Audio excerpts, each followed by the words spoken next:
Fletcher. Now sit back and prepare to be entertained.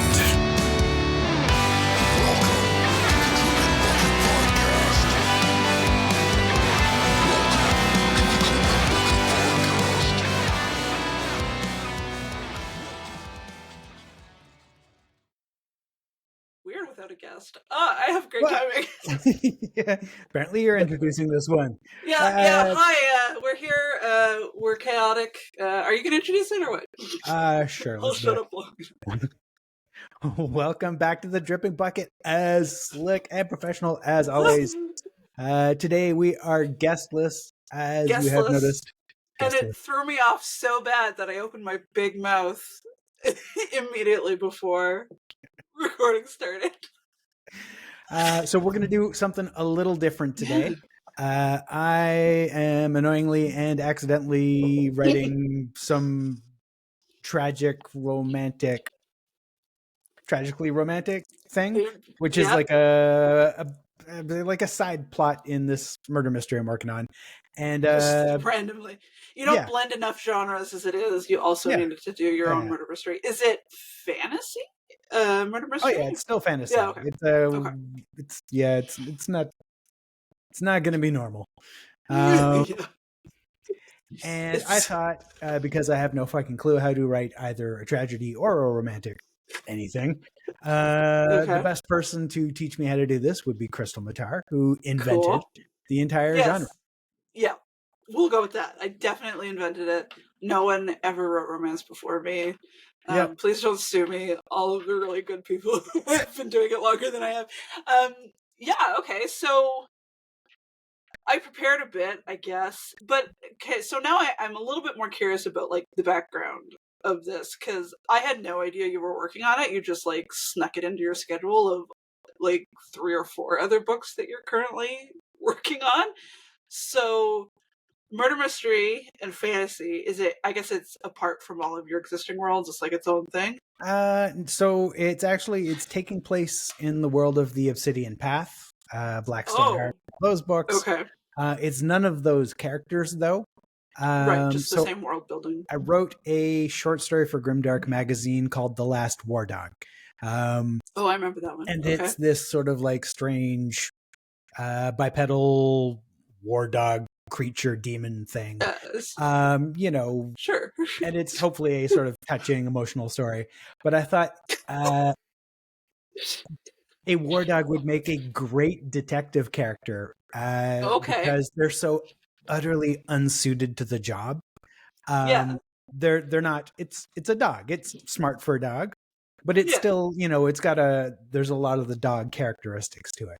And I love the juxtaposition of this sort of dog being forced into the investigator role in this murder mystery. And it's kind of, the one thing it doesn't do is give up. And it just keeps blundering from clue to clue, mostly not understanding anything, but following the trail because that's what you do. Because someone told it. You made good on that promise of like not writing smart characters anymore. Yeah, so much easier to write. It's a lot easier. Yeah. Okay. The war dog adopts this sort of human friend who falls in love with somebody else. And oh man, I realized, I thought you were gonna slide into monster fucking. I was like, bro, you're about to make so much money. Oh. Okay, I may have to rethink this. So much money does sound nice. Yeah. Or any money. Sorry, I'll decide later what to do with that. Yeah. So anyway, it is going to end really badly for whoever is romantically involved with whatever. Okay.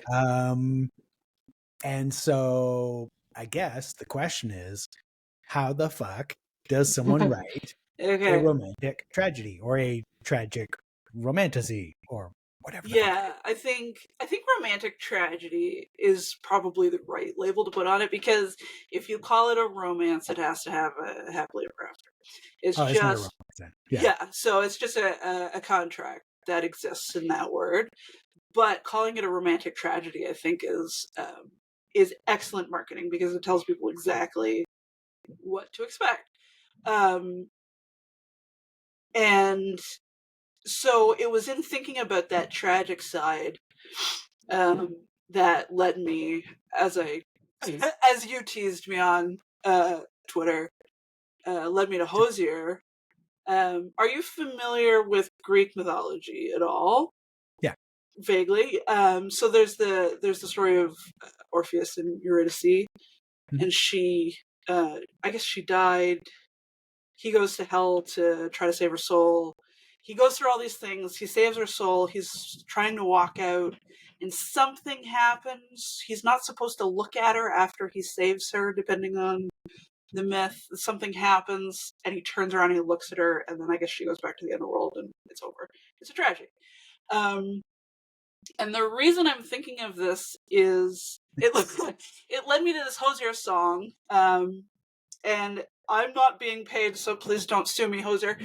I'd be the voice that urged Orpheus when her body was found. I'd be the choiceless hope in grief that drove him underground. I'd be the dreadful need in the devotee that made him turn around. And I'd be the immediate forgiveness in Eurydice.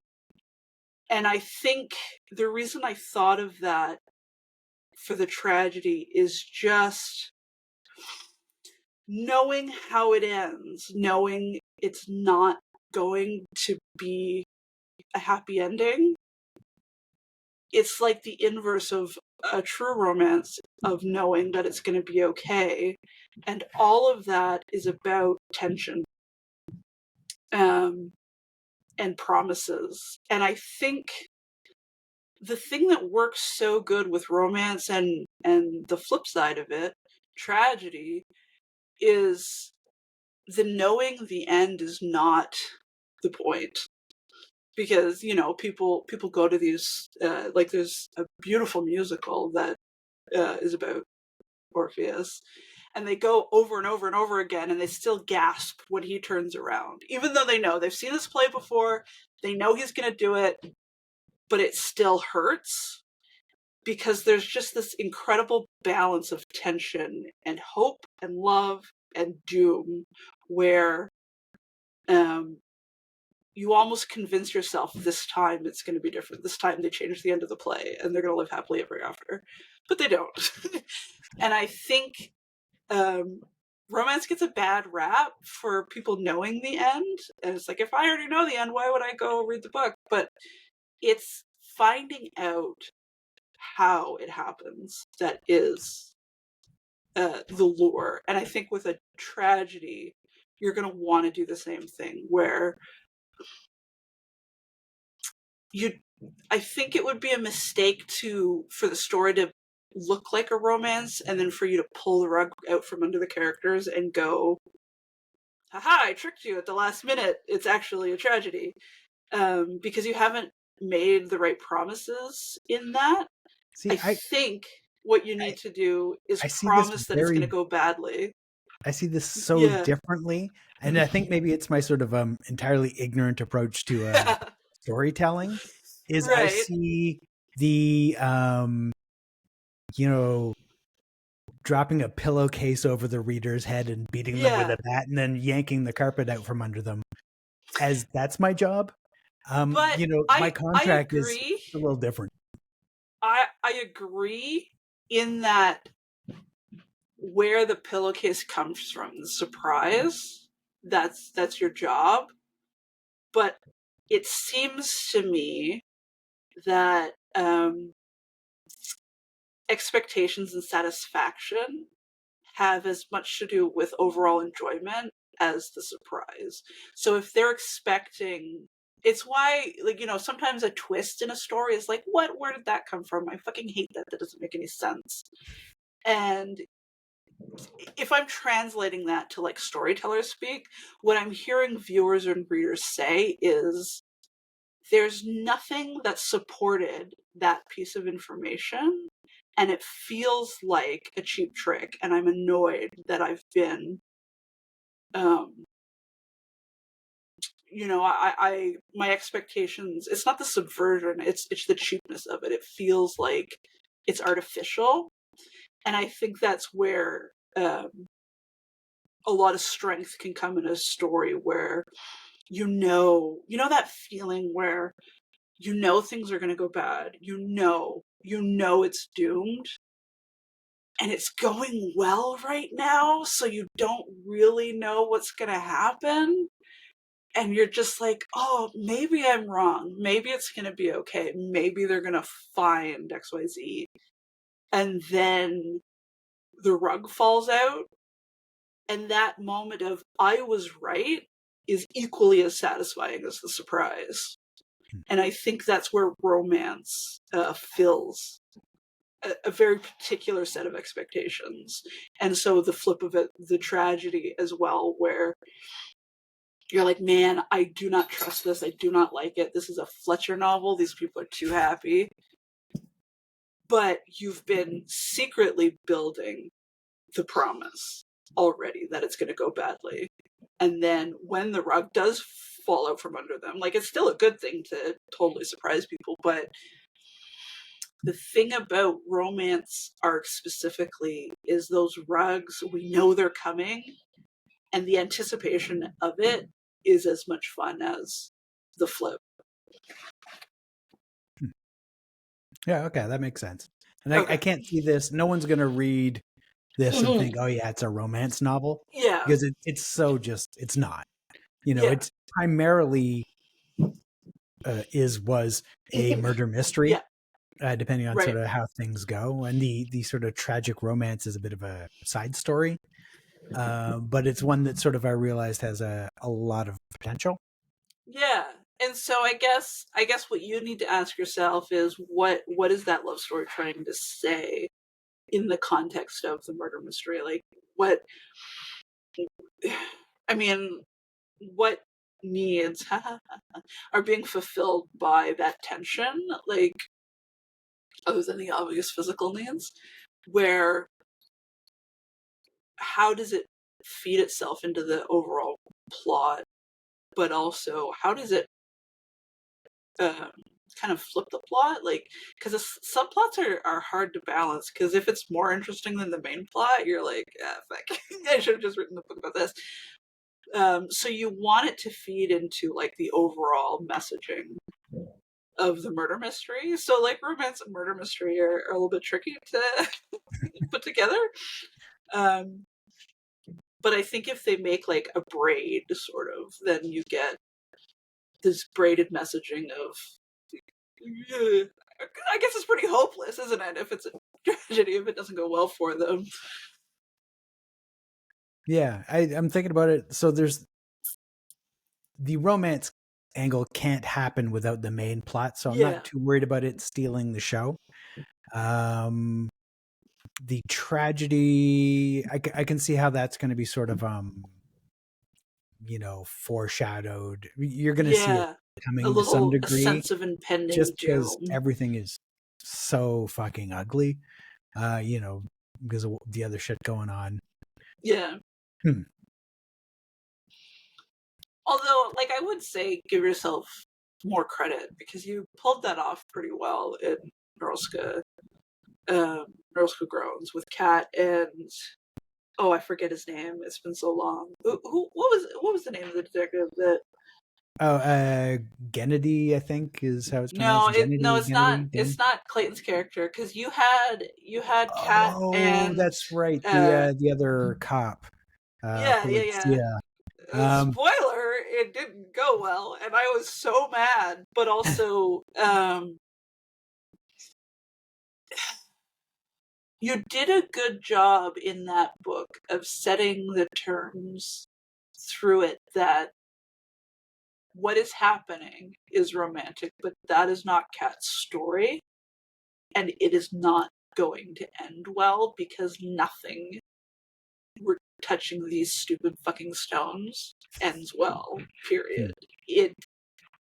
The stones are like a harbinger of doom, in that the people whose lives that they touch, they're done. And so that feeling was it there in Neuroska, and it fascinates me that you obviously didn't know that you'd pulled it off, because you're talking to me like, how do I do this? I was like, well, just do it again, bud. So, yeah, I think you're okay. I hadn't really thought about that in terms of a tragedy or a romance, because to me it was such a background piece to what else was going on. Yeah. I mean, maybe to totally derail and argue with you about your own book. Maybe it's just my own interest, but I found the arc that she went through of like she was engaged to whoever she was living with at the start of the book, and then she bounced off to the other guy. Was it Max? Was his name Max? Yes. Some books we memorize and we know word for word. Other books we just wrote them. They're out the world. That's most for me. I'm like, what? Who? Yeah. Yeah, so I think she was engaged to whoever she was living with at the beginning of the story, and then that didn't go well. Good for her. And then she also bounced to Max, and then also that didn't go well. Less good for her. But I think it was a really important part of her arc where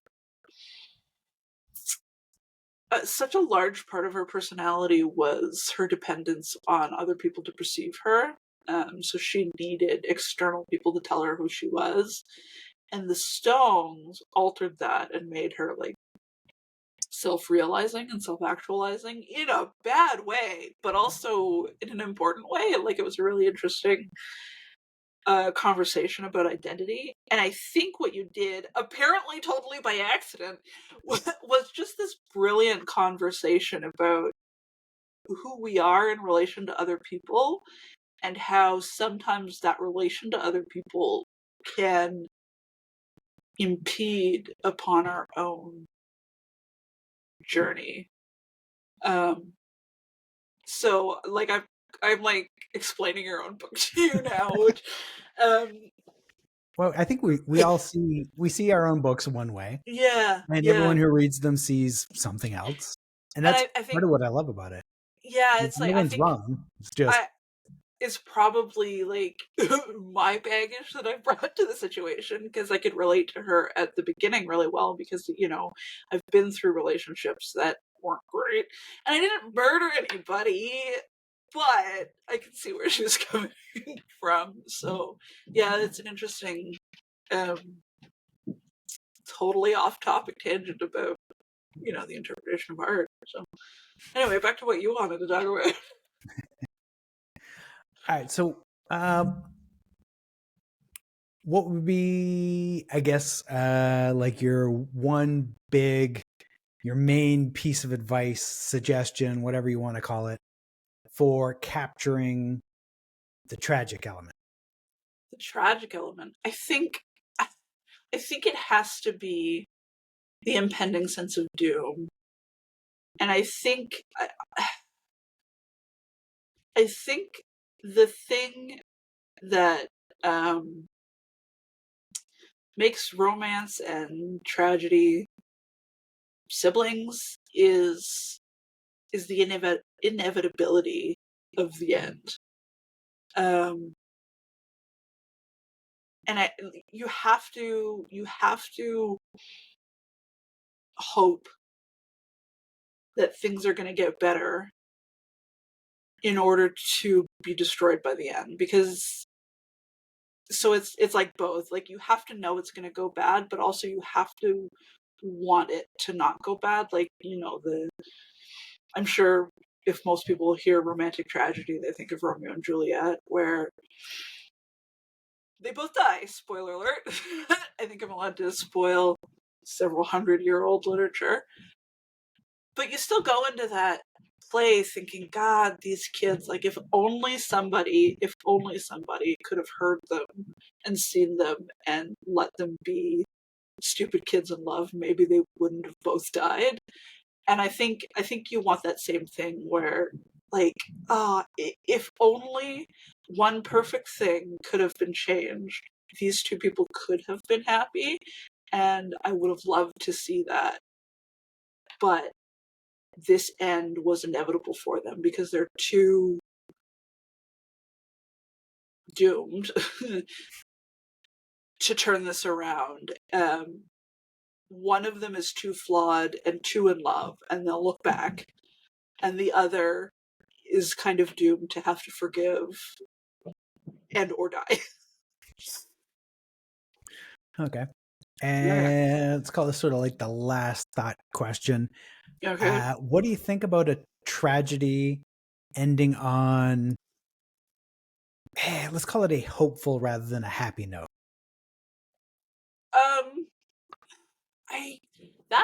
That's trickier because I guess it depends on whose hope it is.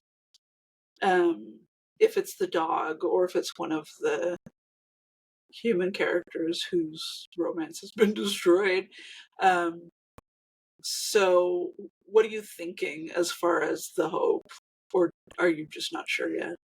I'm more in terms of not so much like one of the characters being hopeful, because I think there's a lot of betrayal going on, but more in terms of like the reader coming away with like the idea that, you know, yeah, a lot of shit's gone down and a lot went really badly, but you know, there's room, like this might actually work out for the few survivors. You know, there's hope for them. That would be interesting. I think that would be a good balance. Like if you can pull that off, a good balance to like, it's almost like you're asking forgiveness from your readers in that case, where it's like, yeah, I know I just did this to you. I'm really sorry. But if you let your imagination work, maybe you could think of a happy ending for the two people that are still alive. Happy might be a stretch. I think I can manage. Hopefully I can manage maybe. But I'm coming off a different book, which is that was some my other editor, where book. like literally everybody is dead at the end of it. And literally. So I'm like, okay, we got that out of my system. Let's do something a little different. Rocks fall, everybody dies. Yeah. Okay. Yeah. Okay. So I think for that to ring true, because like my big confession here is actually I kind of hate overly happy endings in dark books. I want the caveat. Like if I'm reading Miss Percy, I want that to be a happy ending. But I'm trying to think of something off the top of my head. Oh, Brent Weeks's first trilogy, the Night Angel trilogy. I liked those books, ... question mark. But the last book actually like severely angered me to a point where I now haven't read the rest of his work. And like no beef, this is just personal. But the last book, like the three books were promising doom. You know, the main character is told over and over again, there's going to be a price that you have to pay for this power that you have. And the whole conceit of the novel is that he's like, well, what price? I don't have anything to give. I have nothing to live for. So he treats it rather cavalierly. And then he falls in love. And then at the end of the book, somehow we pull a happy ending out of it in that, oh, actually, here's this loophole that you could slither through and get your happy ending. And you don't have to pay these prices that we were promised we would watch you pay. And it bothered me so much because those books were so dark. And I think it was well intentioned. I think it was that same feeling of like, well, I've dropped some bodies here. I need some people to forgive me. But it didn't fit. It didn't fit the scope of what the main character was meant to learn.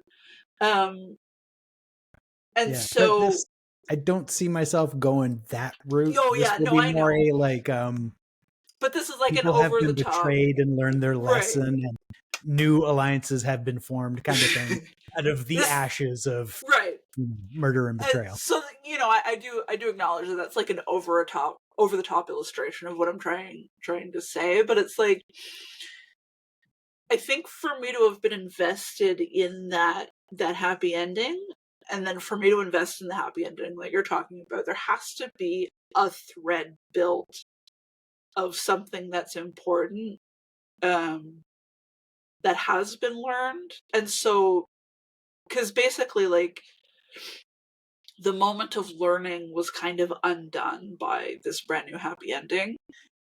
So to me, if there had been something else that was learned that I could see very clearly arcing through the novel that turned it around and made it a hopeful story, I could have invested in it. And so my advice to you would be the same, where, so you have the murder mystery arc, you have the doomed romance arc, and then there just needs to be one other arc that can finish clean and kind of wash the slate of everything, if that makes sense. Where, because if you, there has to be some promise with that as well, that this means something. All of this is worth something, and so you'd need like an extra thread there, and it can be really subtle. Like, it doesn't have to be a full subplot. It could just be a one of the characters you've already named has an arc that needs a resolution, and therein lies the hope that, in spite of all of this other stuff, this one thing was resolved, and they can go on and have a different story after. I think that makes sense. And this is a lovely spot to end. Thank you for Krystle. And that is probably the most technical, useful podcast we have ever done. Yeah, no shade to our guests or anything. No. We won't insult everybody that we had on. I don't endorse this usefulness message. That was all purely. Fletcher. Hate mail can be directed to him at I don't read my Fletcher MR. Yeah. There are links somewhere that you can click on that'll lead you to our stuff. What the hell's that thing called? Patreon? Yeah, there's that. Oh, Discord. We have a Discord server. Somebody invaded today, and we were both so shaken. We were like, what the fuck? Why is there someone on our Discord? So, if you have hate mail for Krystle, just wander on over to the Discord and let her know why I'm wrong about everything. It's okay. Yeah. I also think I'm wrong about everything, so nothing you say will surprise me. All right. So thanks for listening, and join us next week.